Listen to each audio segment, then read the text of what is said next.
How to cash out on Robinhood. Hi everyone, welcome back to our channel. Today in this following video I'm going to show you how you can cash out on Robinhood. So in order to cash out on Robinhood, first of all you need to make sure that you have already linked your bank account, and then to begin with, open up and then tap the profile icon. While you're on this page, you'll be able to see an option as account located in the bottom left hand side corner. So in order to be eligible to cash out on Robinhood, you need to make sure that your account is verified. If your account is not verified, then you'll not be able to find the option as transfer.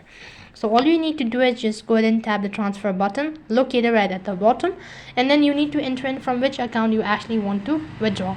Type in the account and then to which account you are actually transferring.